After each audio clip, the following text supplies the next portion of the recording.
예전에 있었던 그 자동차 광고 중에 이런 광고가 있었습니다. 요즘 어떻게 지내냐는 친구의 말에 그랜저로 대답했습니다. 혹시 여러분들 기억나십니까? 요즘 어떻게 지내냐는 친구의 말에 그랜저로 대답했습니다. 사실 이 광고는 좀 황당한 광고죠. 요즘 어떻게 지내냐는 친구의 인사와 그랜저가 도대체 무슨 상관이라는 말입니까? 별로 상관이 없는 이야기인 것 같습니다. 하지만 대충 그 의미를 파악할 수는 있습니다.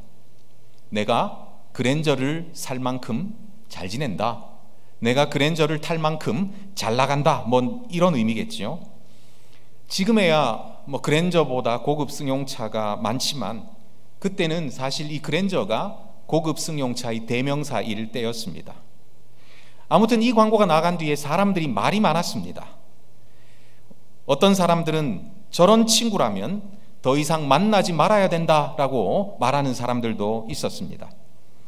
심지어 물질 만능주의의 사례로 이 광고가 교과서에까지 실리기도 했다는 말도 들었습니다. 뿐만 아니라 이 광고에는 다음과 같은 패러디도 따라 붙었습니다. 요즘 어떻게 지내냐는 친구의 말에 그랜저로 대답했습니다. 그러자 친구는 람보르기니로 대답했습니다. 잘 아시겠지만 람보르기니는 그랜저와는 비교도 할 수 없는 몇 억대의 슈퍼카이지요. 이 그랜저 광고가 사람들에게 이렇게 우스갯거리가 되었지만 사실 조금만 더 살펴보면 이와 비슷한 불의 광고는 꽤 많습니다. 정수기가 대중화되기 전에 나왔던 광고였던 것 같습니다. 정수기 광고를 하는 배우가 또렷한 목소리로 이렇게 말합니다. 아직도 정수기 없으세요? 뭐 정수기가 없는 것이 좀 부끄러운 일인 것처럼, 반대로 정수기를 가진 것이 무슨 대단한 일이라도 되는 것처럼 느끼게 만듭니다. 정수기가 꼭 있어야 할 것 같습니다. 엄마, 자고 가면 안 돼? 친구 집에 온 아이가 이렇게 말합니다. 같이 온 엄마는 이렇게 보채는 아이에게 조용히 타이를 수밖에 없죠. 내일 또 오면 되지. 이런 모습을 흐뭇하게 바라보고 있던 집주인 얼굴이 클로즈업 됩니다. 그리고 이런 말이 이어지죠. 수정씨 집은 레미안입니다. 아이 때문에라도 브랜드 아파트로 이사를 해야 할 것 같습니다. 많은 광고가 우리에게 주는 메시지가 바로 이런 것입니다. 지금 당신의 삶은 불만족스럽다. 지금 당신의 삶은 불행하다. 그러니까 지금 당신이 만족하고 지금 당신이 행복해지기 위해서는 그랜저가 필요하다, 정수기가 필요하다, 브랜드 아파트가 필요하다. 우리들의 일은 여성들이 현재 가지고 있는 물건에 불만을 품도록 만드는 것이다. 이 말은 반세기도 전에 미국의 소매점 협회 회장이 했던 말이라고 합니다. 우리 자매님들 생각 한번 해보십시오. 옷장에 옷이 많이 있지만 언제나 입을 옷은 없습니다. 어떤 분이 철진한 옷은 옷이 아니라 검은 비닐봉지와 같다라고 말하는 것을 들은 적도 있습니다. 옷장에 무엇인가 걸려 있지만 입을 것은 아니지요. 우리 교회 자매님들도 혹시 그렇게들 생각하십니까? 이것은 여자분들만의 문제는 아닙니다. 남자분들도 마찬가지지요. 남자분들 중에서는 새로 나오는 물건, 특별히 뭐 전자제품이나 휴대전화 같은 것들에 과하게 관심이 있는 사람들도 있습니다. 그래서 뭐 얼리 어댑터라는 말도 있지요. 말이 좋아 얼리 어댑터지, 아직 자신이 가지고 있는 제품이 쓸만한데도 새로운 상품이 나왔다는 이유로 사는 사람들입니다. 이 상품 파는 사람들 입장에서 보면 이보다 더 좋은 사람들은 없습니다. 광고는 소비를 촉진하기 위해서 불만을 부추깁니다.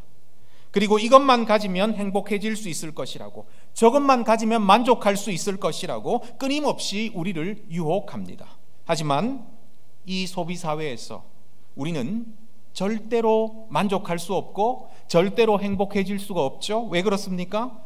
우리가 부지런히 유혹을 쫓아봐야, 부지런히 최신 유행의 옷을 사고 부지런히 최고급 사양의 전자제품과 휴대전화를 산다고 하더라도 우리가 산 신상품은 얼마 지나지 않아서 또 유행이 지나버린 구식이 되고 맙니다.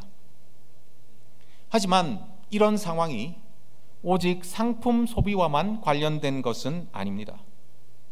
우리 대부분은 지금까지 살아오면서 이런 생각을 많이 해봤을 것입니다. 이 시험에만 합격할 수 있다면 정말 행복할 텐데, 이 학교에 입학만 할 수 있다면 나는 정말 만족스러운 삶을 살 텐데, 이 회사에 들어갈 수 있다면 나는 정말 행복할 텐데, 이 사람과 결혼할 수만 있다면 더 이상 나는 바랄 것이 없을 텐데, 이 아파트만 살 수 있다면 나는 정말 만족하면서 이 세상을 살 수 있을 텐데, 우리는 지금까지 살면서 무엇만 있으면 행복해질 거야, 어떤 조건만 만족하면 정말 만족하면서 살 수 있을 거야, 이렇게 생각하면서 살아왔습니다. 오늘 우리가 읽은 본문 말씀에 등장하는 이 중풍병자에도 그런 것이 있었죠. 그가 이 조건만 만족되면 정말 만족하고, 이 조건만 만족되면 정말 행복하겠다고 생각한 그것이 무엇인지는 일주일에 한 번만 교회에 와서만 성경 읽는 사람들조차도 쉽게 알아챌 수 있는 것입니다. 그것이 무엇입니까? 그렇습니다. 그것은 바로 중풍병을 고치는 것입니다. 이 사람이 언제부터 중풍병으로 넘어져서 사지를 움직이지 못했는지 알 수는 없습니다. 하지만 이 사람이 중풍병으로 넘어져서 사지를 움직이지 못하게 된 이유로, 그리고 침상 위에서만 누워 있을 수밖에 없게 된 이유로, 이 사람이 중풍병만 고칠 수 있다면 더 이상 바랄 것이 없으리라고 생각한 것은 거의 확실합니다. 이 사람의 중풍병은 정말 심해도 너무 심했습니다. 이 중풍에 맞아서 쓰러졌다가도 자유롭게는 아니지만 이 지팡이를 짚고 움직이시는 분들을 우리는 종종 볼 수 있습니다. 하지만 오늘 본문에 등장하는 중풍병자는 그런 정도의 수준이 아니었습니다. 이 사람의 중풍병은 심해도 아주 심했습니다. 그래서 이 사람이 할 수 있는 일이라고는 침상에 누워있는 일이 전부였습니다. 그는 다른 사람들의 도움이 없이는 전혀 몸을 가눌 수가 없었습니다. 아니, 몸을 움직일 수조차 없었습니다. 그래서 이 사람은 예수님께 나오면서도 지팡이를 짚고 나왔다든지 아니면 다른 사람의 부축을 받고 나왔다든지 이렇게 하지 않고, 그 사람이 누워있던 침상을 다른 사람들이 통째 옮겨서 올 수밖에 없었습니다. 다른 사람의 도움이 없이는 조금도 움직일 수 없던 이 사람이 무슨 생각을 했을지는 우리가 충분히 예상할 수 있습니다. 아마도 이 사람은 이렇게 생각했겠지요. 내 뜻대로 몸을 움직일 수 있다면 정말 행복할 텐데, 몸을 가눌 수만 있다면, 정말 일어날 수만 있다면, 내가 다시 걸을 수만 있다면 나는 정말 행복할 텐데, 더 이상 바랄 것이 없을 텐데. 중풍병자는 이렇게 생각했을 것입니다. 이렇게 생각하고 있던 중풍병자에게 예수님께서 하신 말씀을 한번 보십시다. 5절 말씀 하반절인데요, 5절 말씀 하반절 제가 한번 읽어보겠습니다.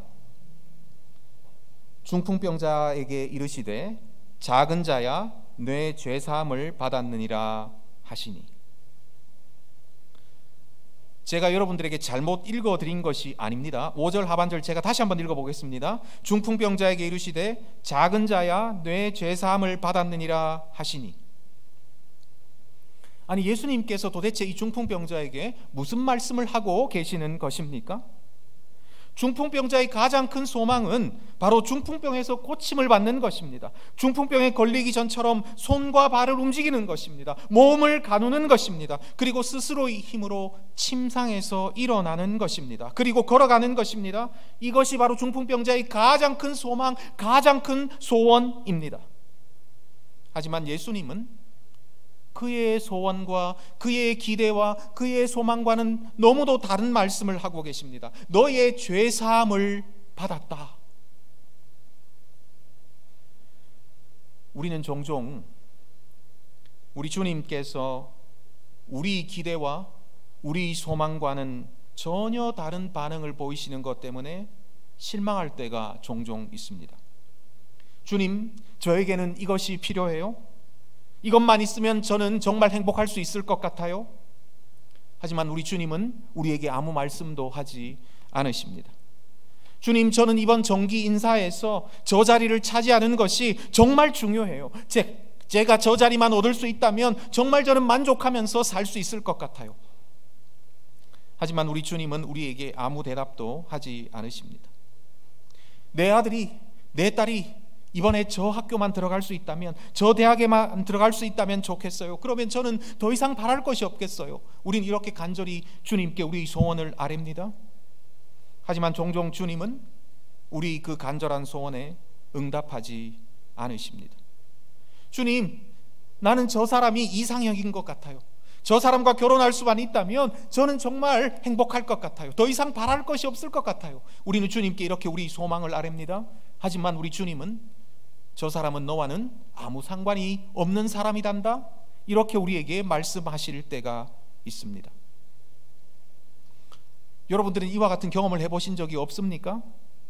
내가 간절히 원하는 그것을 얻게 해달라고 주님께 그렇게도 간절히 구하고 주님께 그렇게 간절히 부탁했는데 주님이 전혀 아무 대답도 하지 않으시는 그런 경험 말입니다. 아니, 오히려 그것은 너희 것이 아니다 라고 말씀하시는 경험 말입니다. 그때 여러분들은 어떤 느낌이 드십니까? 물론 신앙이 없는 사람들은 이럴 때가 바로 우리가 하나님을 떠날 때라고 말합니다. 당신의 소원에 제대로 응답하지 않는 하나님이 도대체 하나님이냐고, 당신의 기대 하나 만족시켜주지 못하는 하나님이 하나님이라고 할 수 있냐고, 그러니까 하나님은 없는 것이라고. 아니, 하나님이 있다 손 치더라도 당신의 그 기대와 당신의 소원을 만족시켜주지 못하는 하나님은 믿을 가치조차도 없는 하나님이라고 불신자들은 우리에게 이렇게 말합니다. 물론 우리는 그렇다고 해서 불신자들 말처럼 신앙을 버리고 신앙을 떠나지는 않지요. 아니, 떠날 수가 없습니다. 우리가 주님을 떠나서 어디로 가겠습니까? 이미 우리는 주님에게 매인 몸입니다. 그러나 신앙을 떠날 수는 없지만 우리 마음 한구석에는 신앙생활을 하면서도 나의 기대에 응답하지 않으시는 하나님 때문에, 나의 소원에 반응하지 않으시는 하나님 때문에 하나님께 약간 상처받은 그런 마음도 있습니다. 어떤 낙심, 어떤 절망감 같은 것이 있을 수도 있습니다. 물론 우리는 이런 감정을 꺼내놓고 서로 말하지는 않습니다. 남들 앞에서 이런 절망감, 하나님께서 나의 소원에 응답하지 않으시는 것 때문에 받은 어떤 절망감에 대해서 다른 사람들과 이야기하기도 좀 어렵습니다.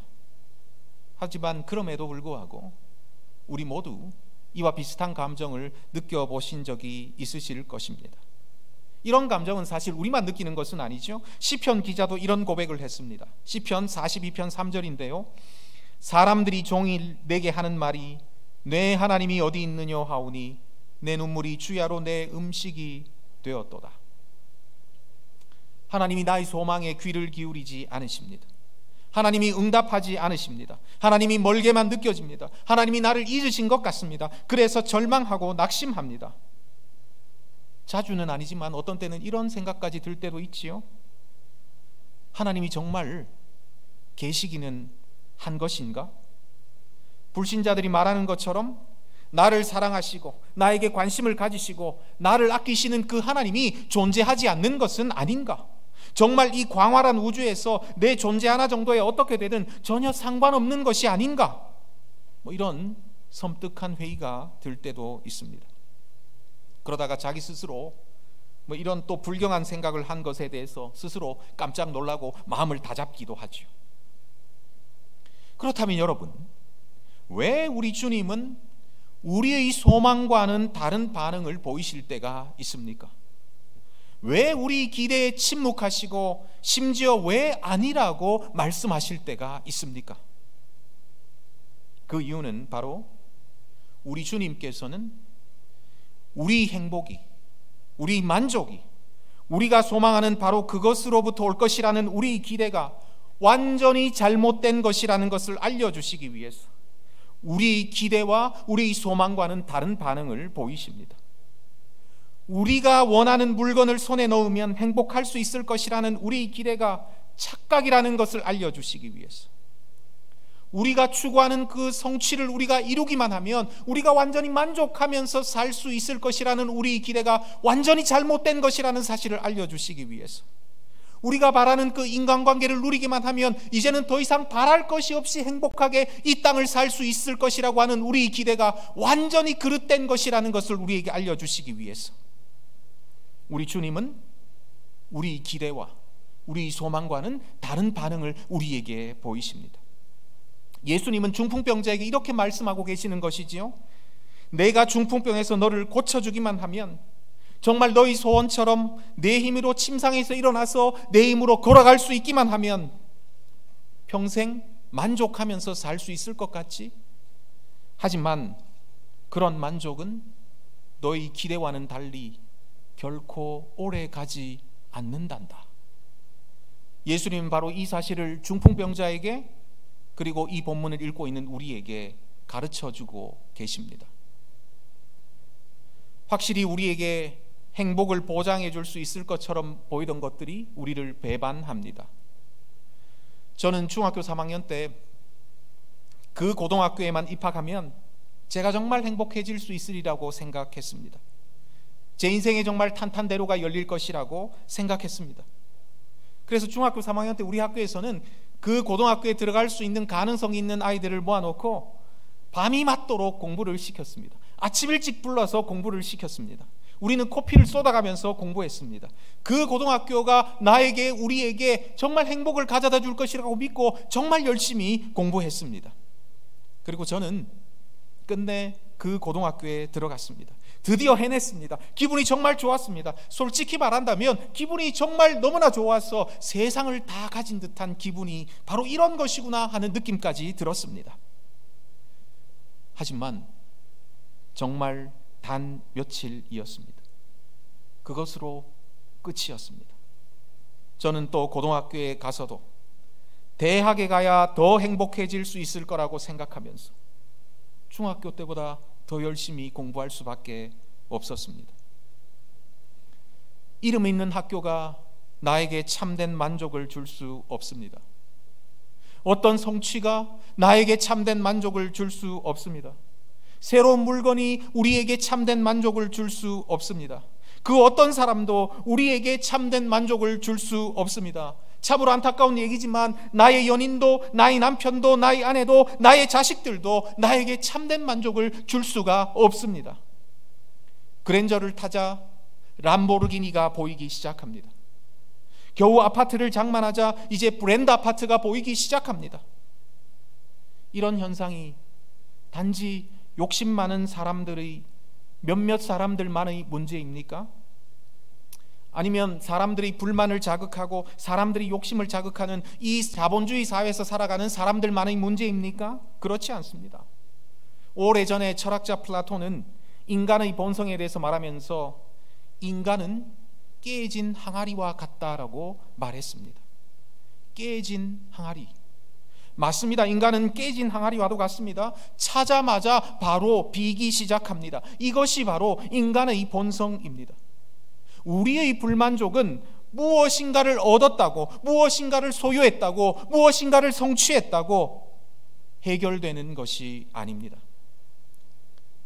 이 세상에서 가장 부유한 이들이 오히려 이 세상에서 가장 불행한 이들일 때가 많았다는 사실을 우리는 너무나도 쉽게 잊어버립니다. 사실 인간의 불만족은 훨씬 더 깊은 곳에 있습니다. 우리의 불만족은 훨씬 더 깊은 차원의 문제입니다. 무엇인가를 얻고 무엇인가를 소유하고 무엇인가를 성취하고 이렇게 해서 얻을 수 있는 것이 아닙니다. 그래서 예수님께서는 병 낫기를 기대하는 중풍병자에게, 병 낫는 것이 자신을 만족시켜 줄 것이라고 믿고 있는 중풍병자에게, 아니 오직 병 낫는 것만이 자기를 만족시켜 줄 것이라고 믿는 중풍병자에게 더 깊은 차원의 불만족에 대해서 말씀하고 계십니다. 인간의 근원적인 불만족의 이유, 바로 죄에 대해서 말씀하고 계십니다. 예수님이 중풍병자에게 내 죄사함을 받았느니라고 말씀하셨을 때 당황한 사람은 중풍병자만이 아니었습니다. 사실 어쩌면 중풍병자보다 훨씬 더 당황한 사람들이 있었는데 이들은 바로 서기관들이었습니다.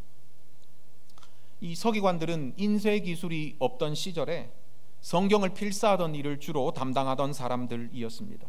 그래서 이들은 자연스럽게 자타가 공인하는 성경 전문가, 율법 전문가가 되었습니다. 그래서 이들은 예수님께서 중풍병자에게 하신 말씀의 의미를 훨씬 더 정확하게 파악했던 것 같습니다. 9절 말씀인데요, 9절 말씀 우리 같이 한번 읽어보도록 하겠습니다. 7절 말씀입니다. 7절 말씀 우리 같이 한번 읽어보도록 하겠습니다. 같이 읽겠습니다. 이 사람이 어찌 이렇게 말하는가? 신성모독이로다. 오직 하나님 한 분 외에는 누가 능히 죄를 사하겠느냐. 오늘 제가 교회에 들어왔을 때 우리 김 집사님이 지나가다가 저에게 커피를, 그것도 아주 뜨거운 커피를 저에게 쏟았습니다. 놀라지 마십시오. 정말 쏟은 것이 아니라 그렇게 쏟은 것이라고 생각해 보자는 말씀입니다. 물론 김 집사님이 저에게 커피를 쏟았으니까, 그것도 뜨거운 커피를 쏟았으니까 저는 뜨거웠습니다. 그리고 저희 옷도 다 젖어버렸습니다. 우리 김 집사님은 안절부절하지 못할 것이고, 저는 순간적으로 화가 났을지도 모르겠습니다. 하지만 저는 사랑이 많으시고 은혜로우시고 노하기를 더디하시는 하나님을 닮았기 때문에 우리 김 집사님을 용서해 주기로 했습니다. 그래서 인자한 목소리로 집사님 괜찮습니다, 이렇게 말했습니다. 용서라는 것은 원래 이렇게 진행되는 것이죠. 당한 사람이 용서하는 것입니다. 그래서 제가 김 집사님을 용서하는 것이 맞습니다.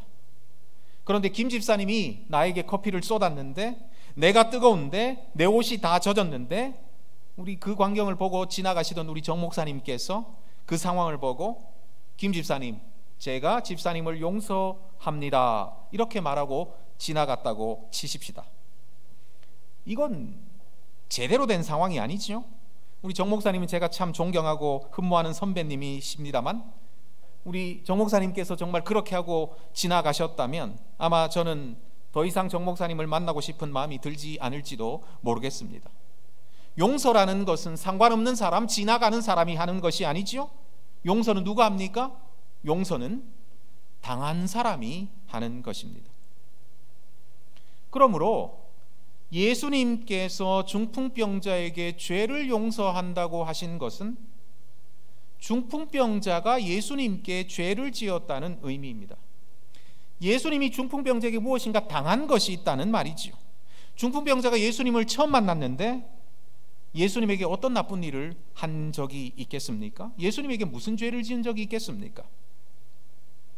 그러므로 지금 예수님께서 여기에서 말씀하시는 죄는 사람이 사람에게 짓는 일반적인 죄를 말씀하시는 것이 아닙니다. 예수님은 인간이 하나님께 지은 죄, 인간의 근본적인 죄, 하나님께 반역한 죄, 자기 스스로 하나님이 되고 싶어 한 죄, 그래서 하나님과 인간과의 아름답고 친밀한 관계를 완전히 깨어버린 그 죄, 바로 인간의 근본적이고 원초적인 죄에 대해서 말씀하고 계시는 것입니다. 바울은 로마서 3장 23절에서 모든 사람이 죄를 범하였음에 하나님의 영광에 이르지 못하더니 라고 했습니다. 예수님은 바로 지금 이 죄, 모든 인류가 하나님께 지은 바로 이 죄를 말씀하고 계십니다. 하나님께 인류가 지은 이 근본적인 죄, 누구만 용서하실 수 있습니까? 하나님께 지은 죄니 당연히 하나님만 용서하실 수 있습니다. 그런데 예수님이 지금 너의 죄 사함을 받았다라고 말씀하셨습니다. 그러니 서기관들이 마음속으로 이 사람이 어찌 자기 스스로 하나님이라고 주장하는가라고 질문하는 것은 참으로 논리적인 결론입니다. 예수님은 서기관들이 이런 생각을 하고 계시는 것을 아셨습니다. 그래서 9절 말씀을 하셨는데요, 우리 9절 말씀 같이 한번 읽어보도록 하겠습니다. 9절 말씀 같이 읽겠습니다. 중풍병자에게 뇌 죄사함을 받았느니라 하는 말과 일어나 뇌 상을 가지고 걸어가라 하는 말 중에서 어느 것이 쉽겠느냐. 예수님의 이 질문에 대해서 대답하기가 쉽지는 않지요. 물론 이 질문의 의미는 명확합니다. 여러분도 이 질문이 무엇을 의미하는지 다 알고 계십니다. 이 사죄 선언, 죄를 용서한다는 이 사죄 선언과 일어나 걸어가라는 명령 가운데 어느 것이 더 쉬우냐 하는 질문이지요. 하지만 이 질문은 참으로 명쾌한데 이 질문에 대답하기는 쉽지 않습니다. 여러분 잠시 한번 생각해 보십시오. 여러분은 두 가지 중에 어떤 것이 더 쉽다고 대답할 수 있겠습니까? 죄사함을 선언하는 것이 쉽겠습니까? 아니면 중풍병자에게 자리에서 일어나라고, 내상을 가지고 일어나 걸어가라는 명령을 하는 것이 더 쉽겠습니까? 일반적으로 사람들은 사죄 선언이 쉽다고 대답할지 모릅니다. 죄사함을 받았다라고 말하는 것이 쉽다고 대답할지 모릅니다. 사실 이 죄를 사하는 일은 눈에 보이는 일이 아닙니다. 여러분 말로는 뭘 못하겠습니까? 지금도 우리나라에만 자기가 죄를 사할 수 있다고 말하는 자칭 하나님이 십수명에 이릅니다. 거짓말하겠다고 마음을 먹는다면 이런 얘기는 쉽게 할 수 있습니다. 네 죄사함을 받았다, 이런 얘기 쉽게 할 수 있다는 말이죠. 하지만 중풍병자에게 자신이 누워있던 침상을 들고 일어나 걸어가라라고 말하기는 무척이나 부담스럽고 어렵습니다. 왜 그렇습니까? 내가 그런 말을 했을 때 이 자리에서 정말 그런 기적이 일어나야 하기 때문입니다. 이런 말을 함부로 하다가는 사기꾼이라는 딱지를 붙이게 될 것입니다. 이런 말을 했는데 그런 일이 생기지 않으면 정말 사기꾼이다, 이렇게 사람들이 이야기할 것입니다. 그래서 이런 말은 함부로 할 수가 없습니다. 우리에게는 죄사함을 선언하기보다는 중풍병자에게 자리에서 일어나 상을 가지고 걸어가라라고 하는 말이 훨씬 더 어렵게 느껴집니다. 그러나 우리 편에서가 아니라 예수님 편에서 보면 이 상황은 180도로 달라집니다. 예수님은 기적을 행하실 수 있었습니다. 중풍병자에게 일어나라고 하는 것은, 중풍병자를 고치시는 것은 예수님에게는 정말 아무 일도 아니었습니다. 우리가 다루고 있는 이 마가복음 2장의 바로 앞장 마가복음 1장만 한번 살펴보십시오. 이 한 장의 말씀을 통해서도 우리는 얼마나 예수님께서 많은 병자들을 고치시고 많은 사람들이 귀신을 쫓아내었는지 단번에 알 수 있습니다. 예수님에게는 기적을 행해서 한 사람 중풍병자를 고치시는 것은 정말 쉬운 일이었습니다. 어려운 일이 아니었죠. 기적을 행하는 일이 예수님께는 이 어려운 일도 아니지만 또 기적을 행하는 예수님으로만 남는 것이 예수님에게는 훨씬 더 편한 일이기도 했습니다. 예수님이 기적을 행하실 때 얼마나 많은 사람들이 열광했는지 우리는 잘 알고 있습니다. 예수님의 인기는 하늘을 찔렀습니다.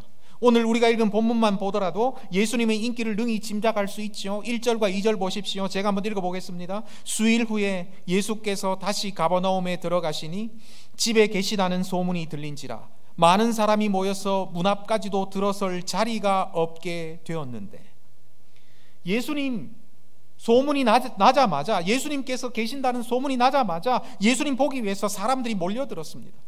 집 안으로 너무나 많은 사람들이 몰려든 나머지 이제는 더 이상 사람들이 그 집 안으로 들어갈 수조차 없었습니다. 그래서 우리가 잘 알듯이 중풍병자를 메고 온 사람들도 집 안으로 들어가지 못하고 지붕을 뜯을 수밖에 없었습니다. 기적을 행하시는 예수님은 말 그대로 슈퍼스타였습니다. 심지어 사람들은 예수님께서 기적을 행하시는 예수님을 보고 예수님을 붙잡아서 자신들이 왕으로 삼으려고까지 했습니다. 이만큼 예수님은 인기가 많았습니다. 왜요? 기적을 행하시는 예수님이었기 때문입니다. 이렇게 기적은 예수님에게 어려운 것도 아니었고, 또 기적을 행하시는 예수님이 사람들에게 매력적인 예수님이었습니다. 그러나 죄를 용서한다, 사죄 선언은 그렇게 간단한 문제가 아닙니다.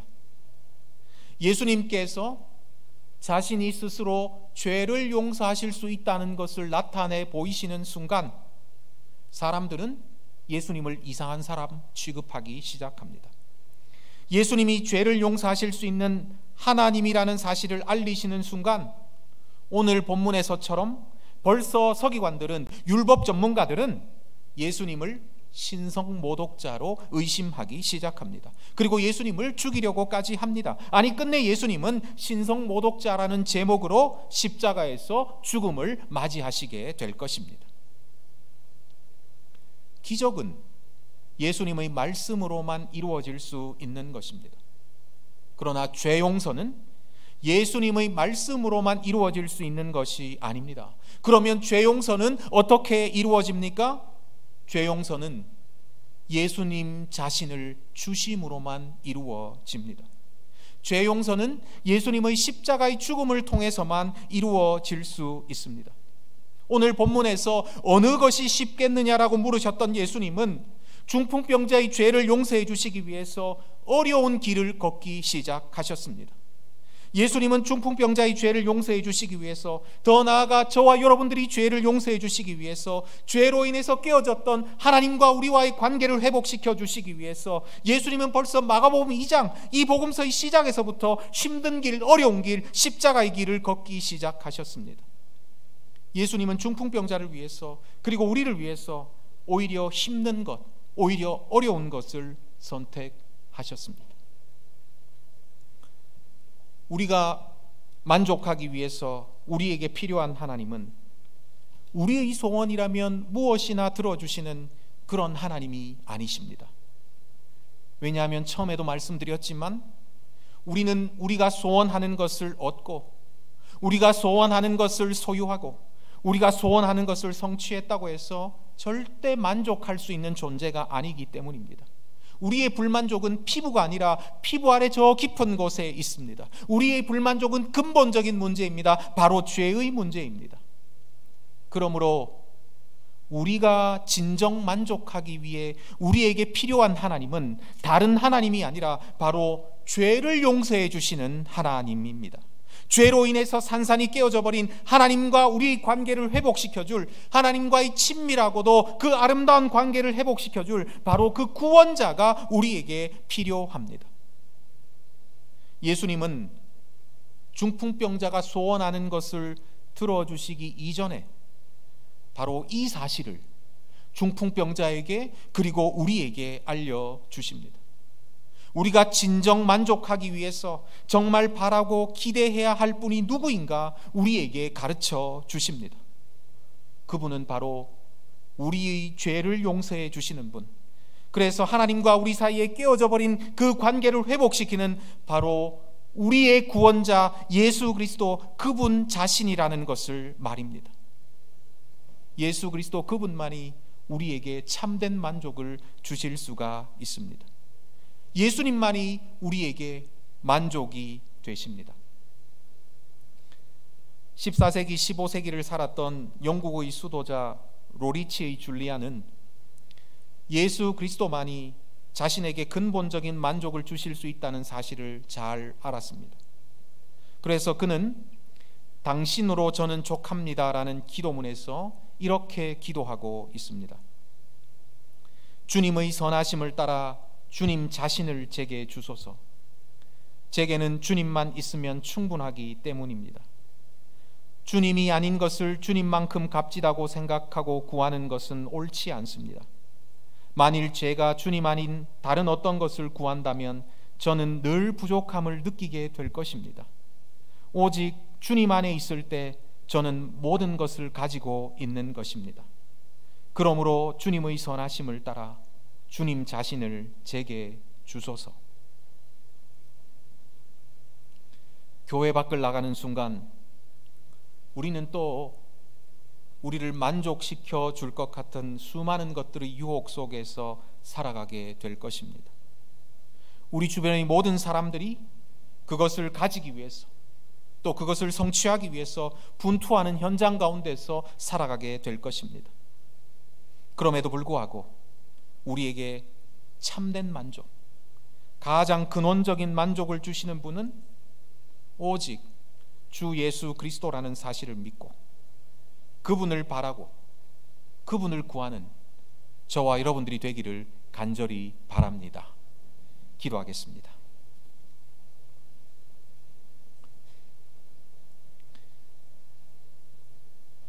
우리를 근본적으로 만족시키시는 주님,